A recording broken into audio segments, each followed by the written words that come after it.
Welcome, everybody. My name is Sarah Michael, and I'm one of the managers of the Spur Change program for capacity building and knowledge sharing for small and medium-sized organizations. Unfortunately, Danny Pelletier is unable to join us today. However, joining us instead, and who you've heard from already, is Leah Ettar, the Executive Director of the Alberta Council for Global Cooperation, which is the host council for the Spur Change program. We anticipate to present for 40 minutes today, leaving 20 minutes for a question and answer period. As Leah mentioned, on your screen, you should see either an open window called Q&A. If not, you could click on the Q&A button at the bottom of the screen for that window to open up for you. We ask that you write your questions there, and you can write your questions at any time. We'll be screening them. Participants have the opportunity to vote on questions that they would like answered, and this would be very helpful for us to know what to prioritize come question and answer period. Should you have any technical issues, as Leah mentioned, feel free to contact technical support. Technical support is a person called Carson Mitchell, who is also located at the Alberta Council for Global Cooperation. So you're welcome to actually send him a private message should you have any issues. After the webinar, you'll be asked to fill out a satisfaction survey. Only once you've completed the survey will you be getting an email back with the webinar recording and a PDF of the presentation. You will be receiving those in maximum 2 weeks' time. So without further ado, let's get right into it.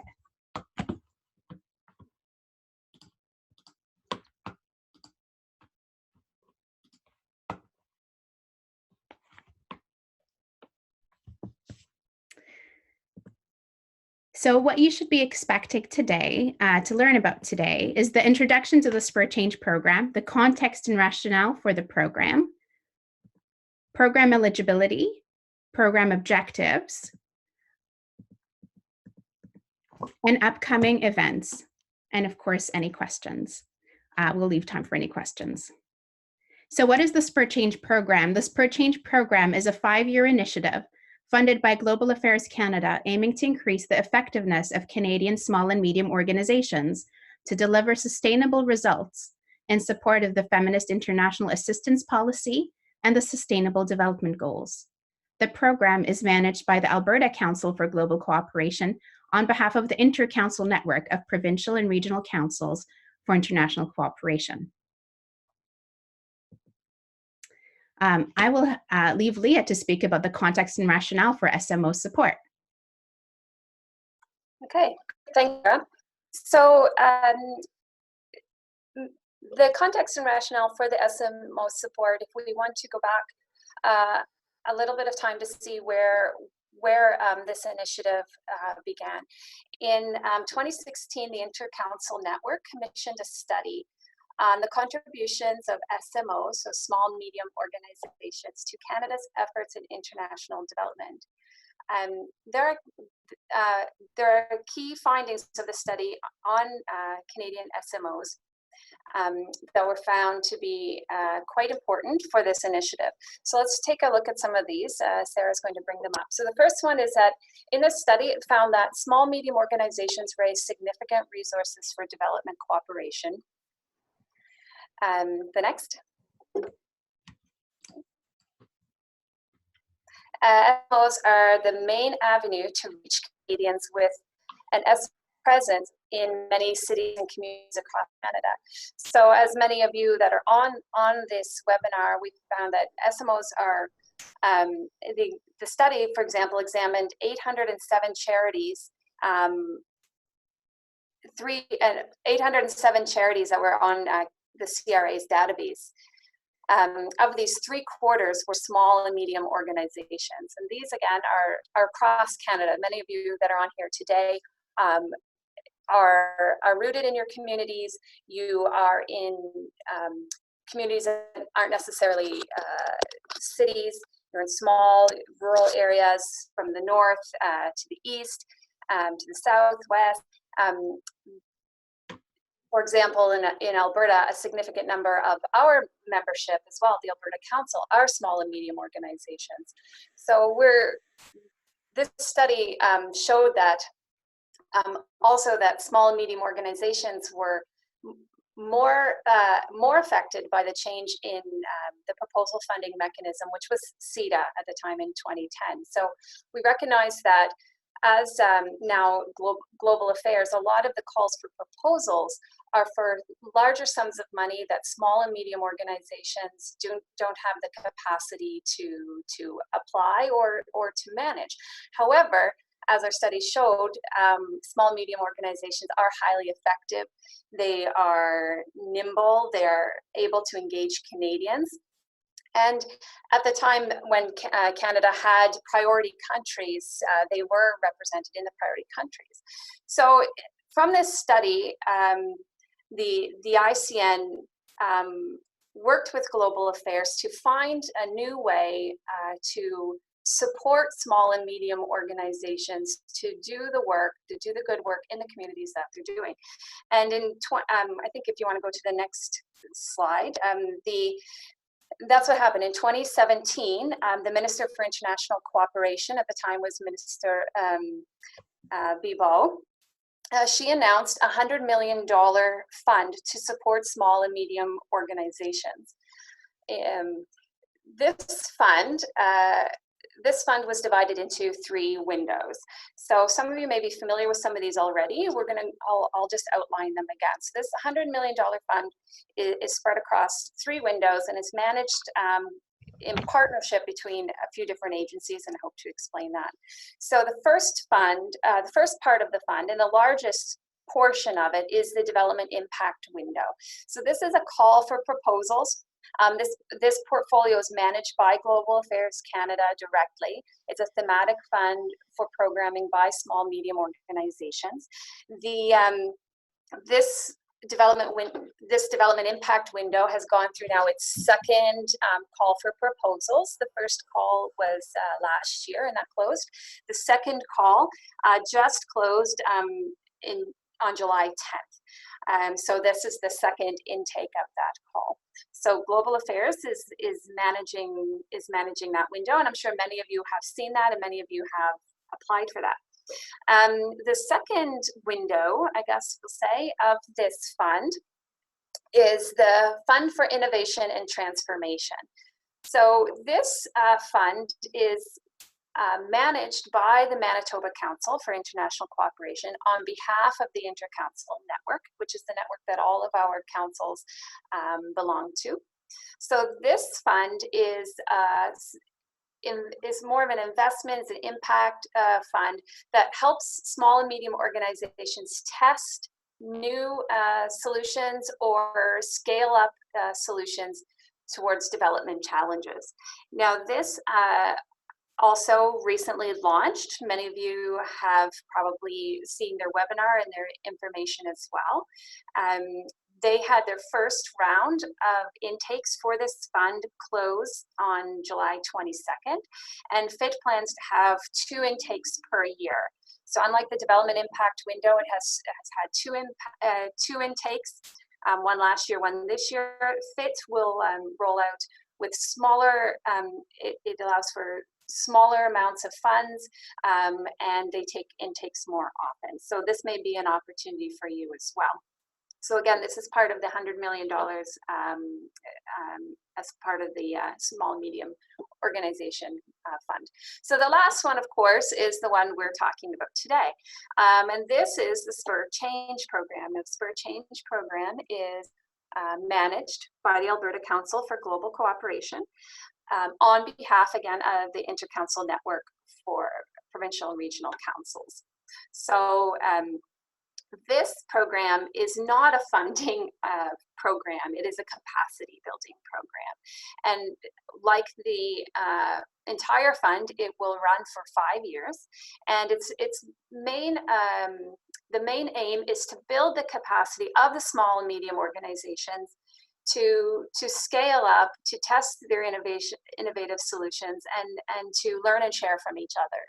So those that have applied and received funding through the development impact window or through the FIT, the Fund for Innovation and Transformation, as well as organizations who didn't apply, can access the Spur Change program.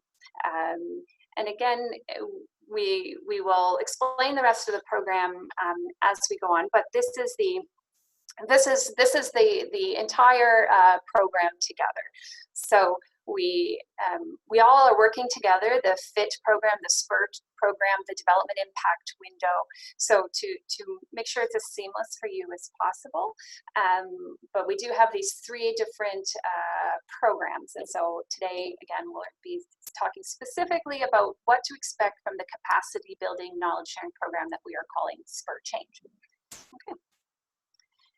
Now, the last little bit is about, I guess we would say, eligibility, or what is a small, medium organization. Now, when our study was commissioned in 2016, the researcher developed their own methodology around how to define a small and medium organization for that research purpose. And of course, picking a number on what is a small, medium organization, it is quite difficult to delineate that. However, for the purposes of this $100 million, we have a definition that we are using across the programs. So if you want to bring it up there. Sure. So essentially, the first criteria is that it's the consolidated revenue in the organization's financial statements is equal to or less than 10 million Canadian dollars. I see there's a question about whether universities are considered SMOs. Certain organizations or entities within universities can be considered SMOs for the purpose of this program. The second criteria is that the organization does not have annual overseas expenditures exceeding 2 million Canadian dollars in development assistance. So those are projects administered with the promotion of the economic development and welfare of developing countries. So this is external funding. Thirdly, SMOs can be civil society organizations, educational institutions, private sector, or social enterprises. And lastly, SMOs must be legally incorporated in Canada. Now, Spur Change does envision programming for Southern SMOs or partners of Canadian SMOs, and this programming we will be describing a bit later. But essentially, these are the criteria for eligibility to participate in any Spur Change programming.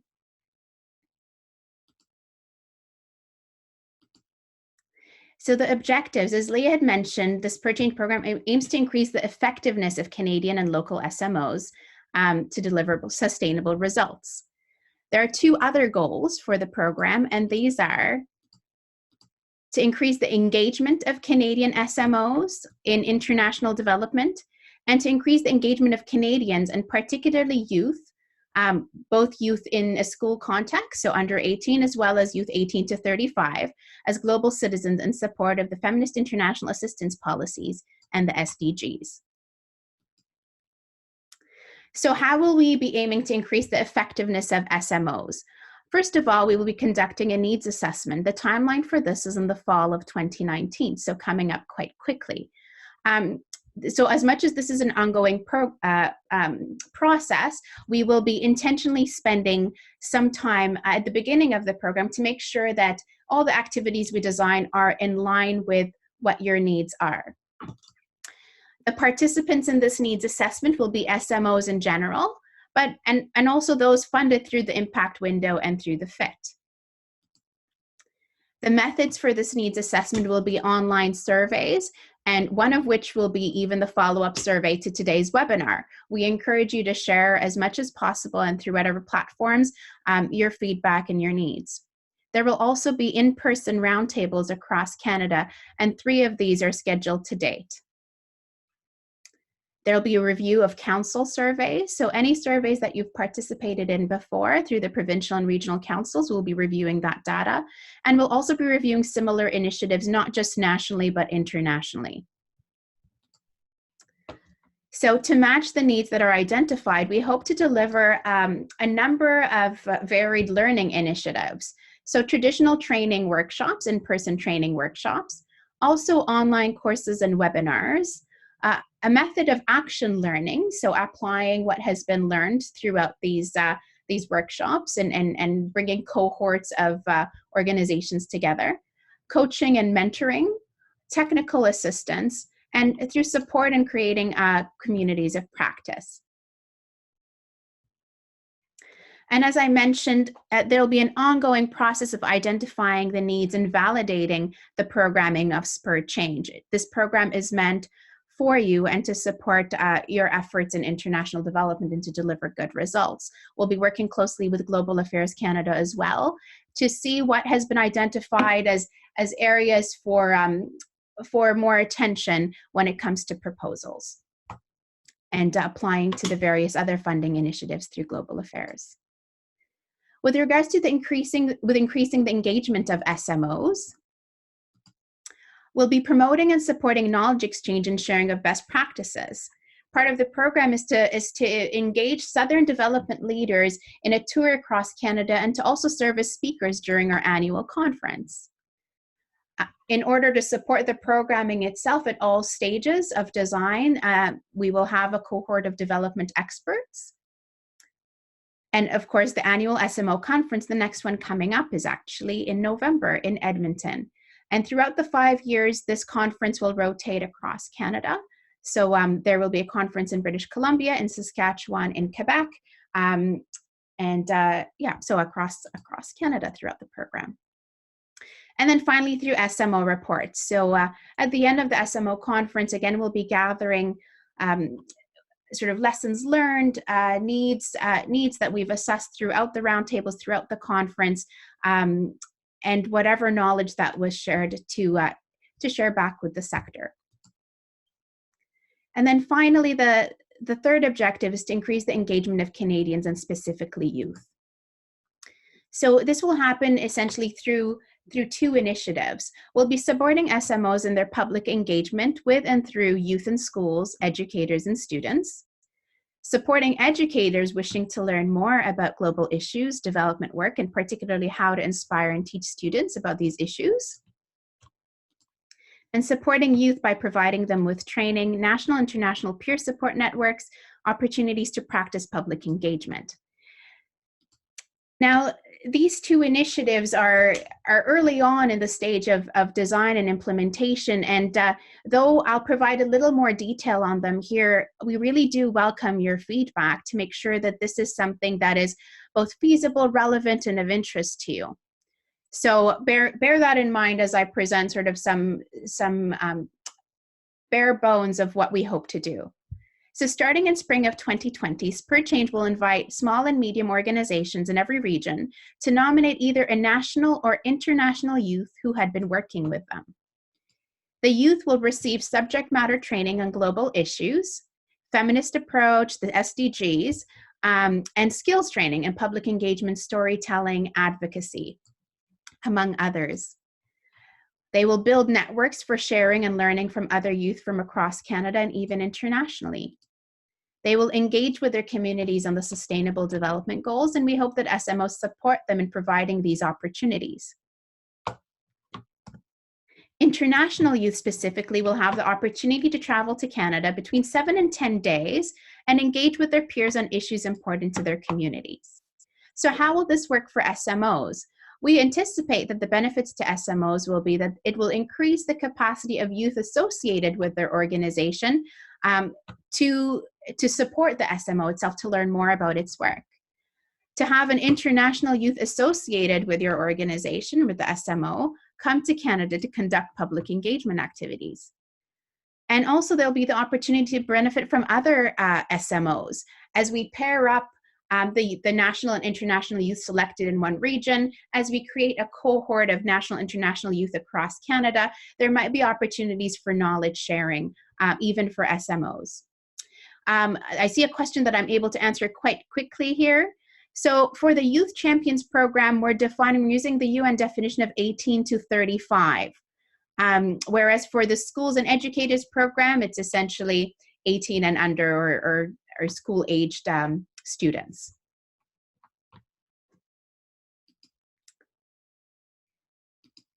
So support for educators. So this is the second initiative associated with the goal of engaging Canadians. So programming for educators includes providing a national catalog of resources with a database of resources that have been vetted for relevance and usability. We hope to conduct extensive consultations and needs assessments with educators across Canada to see what are the gaps currently missing in a coherent, accessible, user-friendly database for resources to especially teach on the SDGs, and that are best practices in global citizenship and sustainability education. Secondly, we'll be inviting and subsidizing teachers to participate in the annual conference for SMOs. So they'll be offered parallel workshops specifically for teachers, but we'll be also building in moments for dialogue among SMOs and the educators. This way, the SMOs could learn what are the needs for engaging with teachers, and teachers themselves can learn more about global issues and the context of a small and medium organization doing global development work. So out of this, we hope SMOs will develop their relationships with educators in schools, learn how best to engage students and teachers, and pursue opportunities for collaboration. Some upcoming events of interest and that we hope that you would be able to participate in are the SMO Needs Assessment online survey. This will be circulated in early fall, and again, we hope you can participate. The roundtables, to date, there have been 3 scheduled, one in Edmonton on September 12th, one in Saskatoon on September 14th, and one in Toronto on September 18th. Other dates will be determined, and you're welcome to contact us for more specific information. We'll be selecting a Southern leader in early fall to be touring the country and to offer their perspective and expertise on a subject matter of interest. There'll be training workshops on the Feminist International Assistance Policy in October and November. And the annual SMO conference, as I mentioned earlier, is from the 20th to the 22nd of November. Invitations for the annual conference will be sent out in September. There will be training workshops on the Sustainable Development Goals in February and March of 2020, and we hope to deliver and distribute the annual SMO report in April of 2020.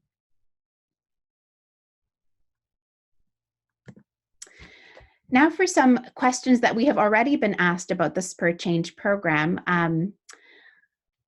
And please be aware that you are welcome to ask us any questions, provide any feedback through any of the mechanisms we will share with you at the end of this presentation. So one of the most common questions we get is how can we learn about and participate in upcoming training opportunities? There are a number of platforms that are available and where Spur Change programming is publicized. So first of all, you're welcome to sign up to the Spur Change listserv. This will be the fastest way for you to receive information. Connect with your provincial or regional council for international cooperation. So if you're not yet a member, we urge you to consider membership. There are many benefits to being a member of the provincial and regional council beyond Spur Change. We invite you to connect with the Inter-Council network.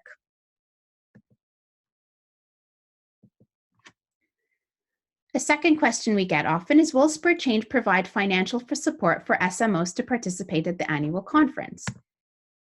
The short answer is yes, for some. Spur Change will provide 45 SMOs with funding to participate at the annual conference.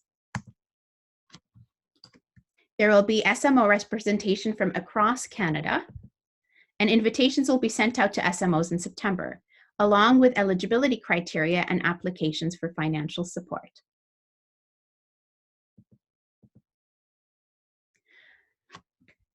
Another question we get is, are we eligible to benefit from Spur Change programming if we're not members of a provincial or regional council for international cooperation?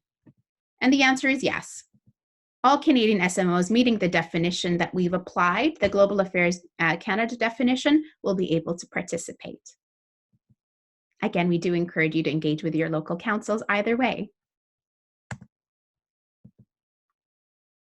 So as Leah mentioned earlier, Spur Change will not be providing funding for development projects. It's a capacity building program. What we hope to do through the funds available to Spur Change is to subsidize the participation of SMOs so that they are at a no or low cost to them.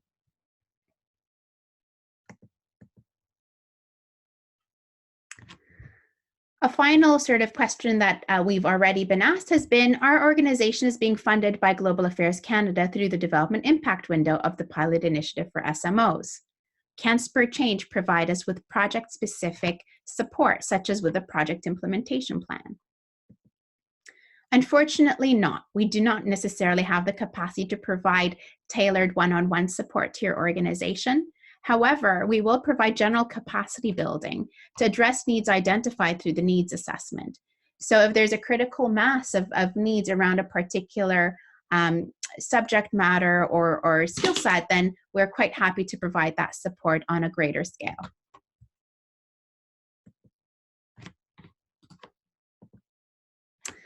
So now we're going to go to our question and answer period. Thankfully, we have more time for that than anticipated, so we can address some of your questions quite quickly. So Leah, I'll invite you as well to share in answering some of the questions. Okay. Yeah, well, I'll take a stab at one. There's two asking about the Southern leader to be chosen. Will there be nominations? Yes. So as you can imagine, we want to make it an open process.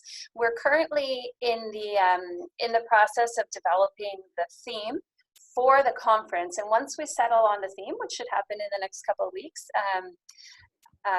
we will then be looking for suggestions, nominations towards a Southern development leader to come. As this is the first year for Spur Change, first of 5 years for the conferences, and noting that the conference is in September this year,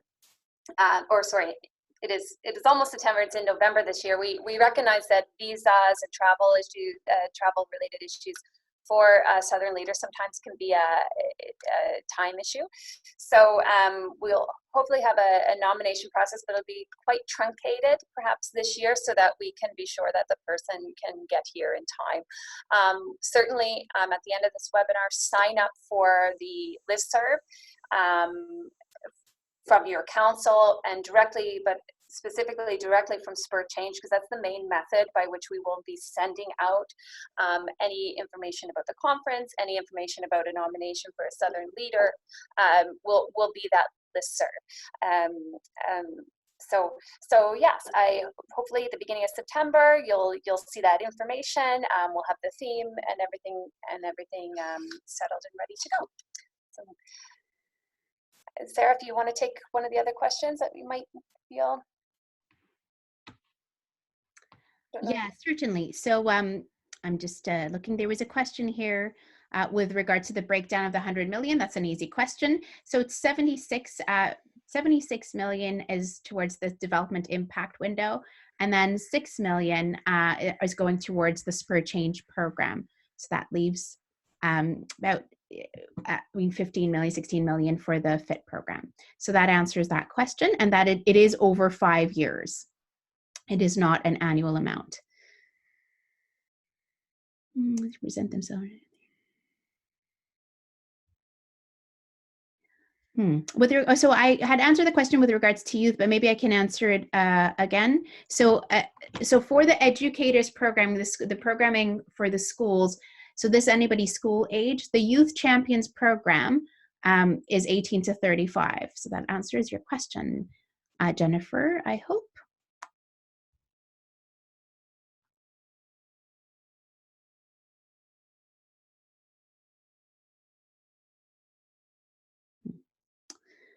So there was a question about how the Spur Change funding will be able to support organizations in building capacity. And I think this will mostly come out through the Q&A. There are already certain, we do have certain information on what interests and gaps exist already. And there are, of course, intentions to specific training on the Feminist International Assistance Policy and a feminist approach and the Sustainable Development Goals. But there was after the first call for preliminary proposals for the development impact window, a number of SMOs, over 100 SMOs responded to a survey with regards to what their needs were and what could have been helpful to them in this process of applying for funding. And so we've also identified some areas through that mechanism, through that survey.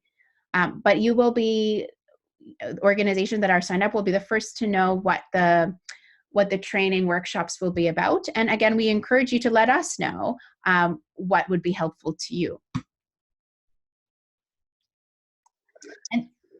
The question has been asked a few times. A copy of this presentation, yes, will be sent out to webinar participants only upon completion of the survey. We really appreciate your feedback.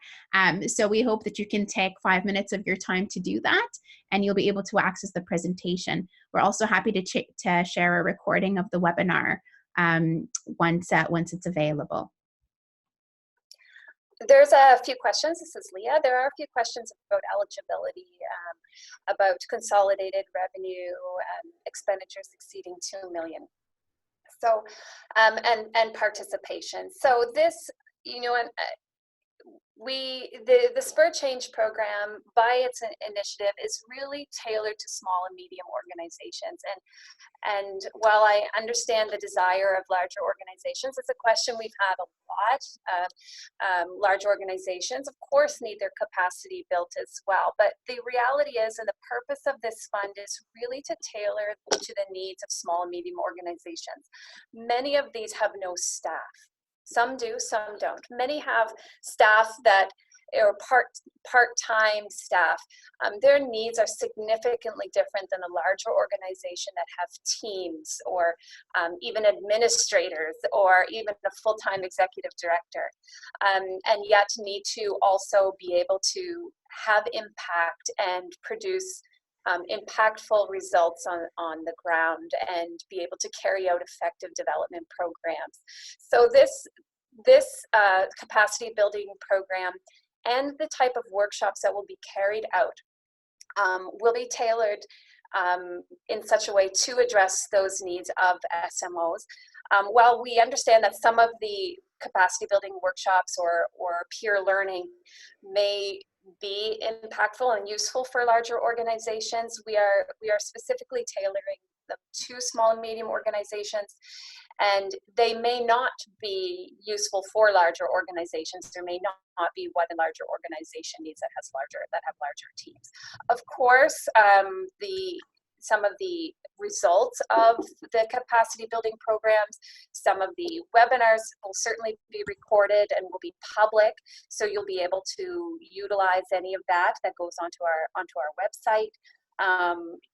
But as far as specifically around, especially in regards to the funding for organizations to come to the Spur Change National Conference, and any sort of in-person workshops that we will be supporting small, medium organizations to come to, that will be exclusive to small, medium organizations. Now, in order to assess if you are a small, medium organization, on the Global Affairs website, and I can in a moment put up the link, you will see the definition, and you will see there's an attestation form as far as when you are applying for funding under the development impact window. So this is the definition we are also using, and we know that some organizations slip through the cracks of that, and we're working to address that. But any feedback you can provide, or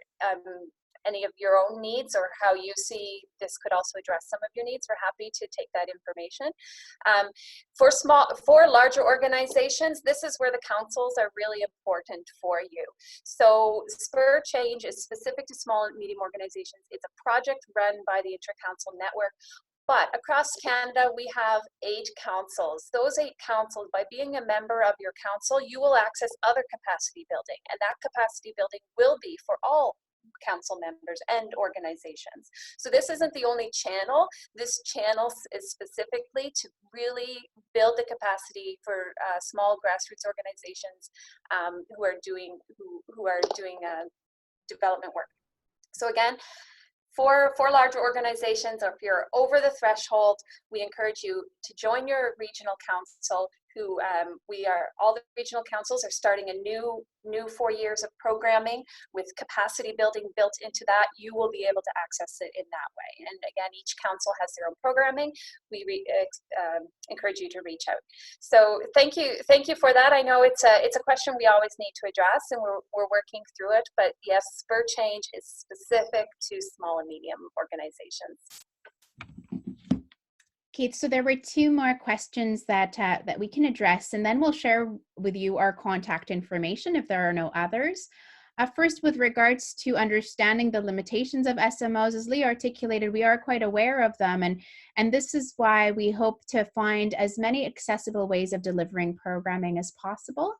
And where there is funding to subsidize SMOs for participation in in-person conferences. When we hope that you find value in at least offering your time to participate in the training. With regards to a request for all participants on this webinar to present themselves, I'm afraid we've had over 80 participants. I mean, this is also an opportunity to say that there's an annual conference coming up, and we do encourage you to benefit from meeting with each other during the training workshops that are local or regional, but also in the annual conference, which is national.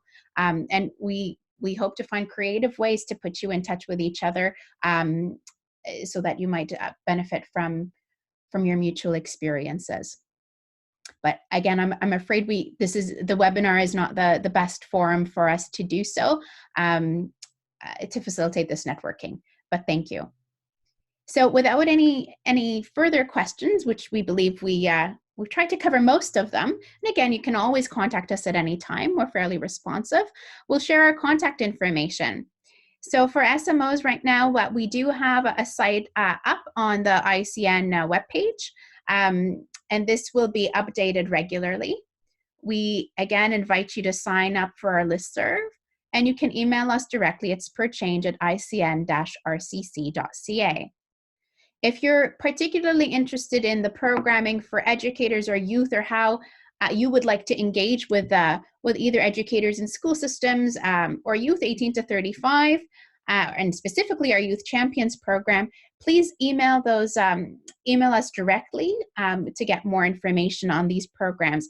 I'm particularly interested in finding out how much interest there is, so we can tailor the program to your needs, and to the youth and the educators as well. So please feel free to drop us a line.